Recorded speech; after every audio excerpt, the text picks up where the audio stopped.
অনেক ছেলেই মনে করে লাইফ ইজ চিল, খাবো দাবো মস্তি করব আনন্দ করব, জীবন একটাই, সেই জীবনটাকে উপভোগ করব। দেখো, তোমার এই মনোভাব খুবই ভালো, একদমই খারাপ নয়, এই মনোভাবটাই থাকা উচিত।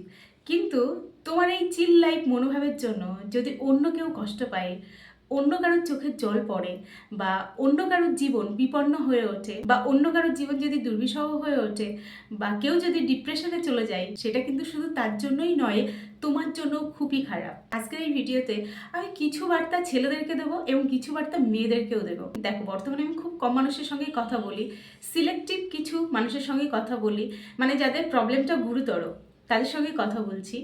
তো ম্যাক্সিমাম যে প্রবলেমটা আমার কাছে এসেছে, এবং গতকালও এই বিষয়টা নিয়েই একটি মেয়ের সঙ্গে কথা বলছিলাম, তার প্রবলেমটা শুনছিলাম, এবং এটা বুঝতে পারছি এই প্রবলেমটা না দিনকে দিন বেড়ে চলেছে। তো যতটুকু সম্ভব আমার পক্ষ থেকে তোমাদের একটু সতর্ক করা, কেন এই প্রবলেমটা হচ্ছে এবং তোমাদের কি করা উচিত, সেই সম্পর্কে দু চারটি কথা বলবো। দেখো, আমরা সবাই জানি একটা সম্পর্কে যখন দুজন যায় তখন দুজনের সম্মতিতেই সম্পর্কটা তৈরি হয়, এবং দুজন দুজনকে কিন্তু অ্যালাউ করে তাদের কাছাকাছি আসা থেকে শুরু করে আরও ডিপলি সম্পর্কে যাওয়া, সবটাই কিন্তু দুজনেই অ্যালাউ করে। কিন্তু প্রবলেম হলো, এই যে দুজন মিলে অ্যালাউ করলো, একে অপরের সঙ্গে ঘনিষ্ঠ একটা সম্পর্কে গেল, তারপরে না একজন হয়তো সেই সম্পর্কটার মধ্যে ডিপলি ঢুকে গেল, আরেকজন সাময়িক মজা নিয়ে সম্পর্ক থেকে বেরিয়ে যাওয়ার চেষ্টা করলো। এইখানে না প্রবলেমটা হয়, কেন বারবার সেই প্রাচীন যুগ থেকে বলে আসছে যে বিয়ের আগে ডিপলি সম্পর্কে যেও না, মানে শারীরিক সম্পর্কে যেও না, একটা নির্দিষ্ট সীমা রাখো। এটা কিন্তু সমস্ত জায়গায়, সমস্ত অভিভাবক থেকে শুরু করে ধর্মগুরুরা থেকে শুরু করে সমস্ত জায়গায় বলা হয়। তার কারণ হচ্ছে কিন্তু এটাই, একজন সম্পর্কের মধ্যে পুরোপুরি ইনভলভ হয়ে যায় আর একজন ওখান থেকে ব্যাকটার্ন নিতে শুরু করে। যেই মানুষটি সম্পর্কটি নিয়ে জাল বুনতে শুরু করেছে, যেই মানুষটি ভাবতে শুরু করেছে এরপর আরো দারুণ কিছু হবে, আমার জীবনটা অন্যরকম হবে, এই স্বপ্নের জাল যে বুনতে শুরু করেছে, সে না ওইখান থেকে আর সরতে চায় না। সে যেহেতু স্বপ্ন দেখতে শুরু করেছে, সে আরো গভীরে ঢুকতে চায়। ঠিক তখন যদি সামনের মানুষটি তাকে ছেড়ে চলে যায়, এই যন্ত্রণা, এই কষ্ট অনেকেই নিতে পারে না। তবে এখানে খুব গুরুত্বপূর্ণ একটা কথা বলে রাখি, এটা যে শুধু ছেলেরা করে তা নাই, অনেক মেয়েরাও করে। শুনলে অবাক হবে, অনেক মেয়েরাও কিন্তু শারীরিক সম্পর্ক তৈরি করার পর ছেলেটি হয়তো অনেক ডিপলি ঢুকে গেছে, অনেক কিছু ভাবছে, সে কিন্তু ওখান থেকে সরে যায়। তবে পরিসংখ্যান বলছে খুব কম মেয়েই এটা করে, ম্যাক্সিমাম ছেলেই কিন্তু এটা করে। দুটি মানুষ একে অপরকে ভালোবেসে শারীরিক সম্পর্ক তৈরি করে ছেলেরাই কিন্তু ধোঁকা দেয় এবং মেয়েরা খুবই কষ্ট পায়। এর অনেকগুলি কারণ রয়েছে, তো একটা একটা করে আমি সমস্ত কিছু বলার চেষ্টা করব।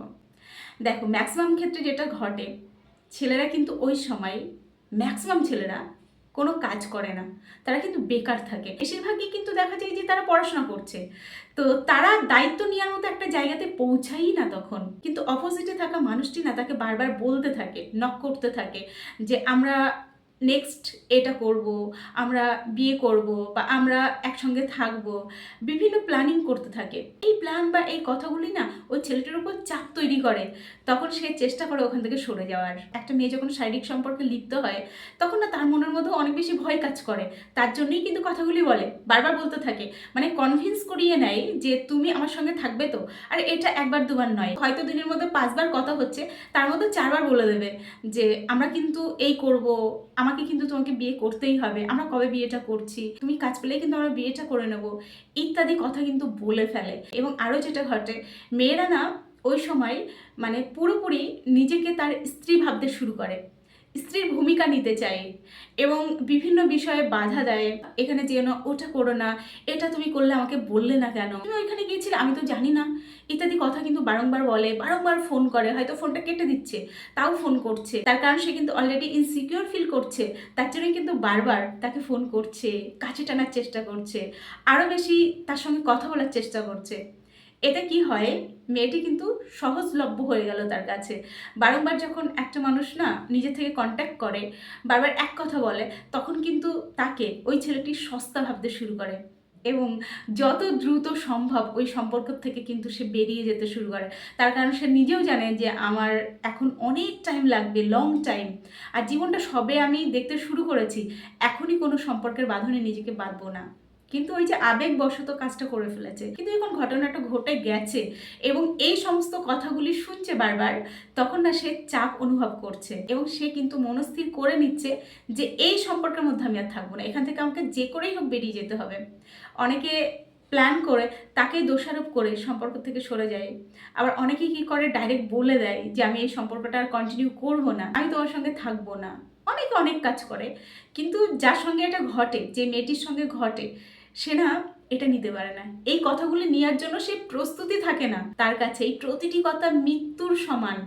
তারা তখন কি করে, কান্নাকাটি করতে শুরু করে, অনেকবার ব্ল্যাকমেল করে, এটা বলে তোমার বাড়িতে বলে দেবো, তোমার বন্ধু বান্ধবের সঙ্গে বলে দেবো, আমি সবাইকে জানিয়ে দেবো। অনেক ছেলেরাও কিন্তু এটি করে। যখন মেয়েটি তার সঙ্গে থাকতে অস্বীকার করে, অনেক ছেলে কিন্তু এই পদ্ধতি অবলম্বন করে, তার ছবি বা গোপন মুহূর্তের ভিডিও সোশ্যাল মিডিয়াতে ছেড়ে দেওয়ার একটা হুমকি দেয়, বারবার ভয় দেখায়, তাকে কিন্তু আবারও তার কাছে টানার চেষ্টা করে। তো এই সমস্ত ঘটনা কিন্তু ঘটে। এবং আরও একটি জিনিস ঘটে, অনেক ছেলে কিন্তু এটাও করে, যখন প্রেম করছে, একে অপরের সঙ্গে কথা বলছে, মিলিত হচ্ছে, তখন কিন্তু তাকে ইমোশনালি ব্ল্যাকমেল করার চেষ্টা করে যে তুমি যদি আমাকে ভালোবাসো তাহলে আমার কাছে আসতে তোমার সমস্যা কী, আমি বলছি তো তোমাকে আমার করে নেব বা আমরা বিয়ে করব, তাহলে সমস্যা কোথায়? তার মানে তুমি আমাকে ভালোবাসো না, তার জন্যই তুমি নিজেকে আমার কাছে সমর্পণ করছো না। অনেক মেয়ে কিন্তু এই ভালোবাসার প্রুফ দেখাতে গিয়েও কিন্তু এই সিদ্ধান্তটা নিয়ে ফেলে।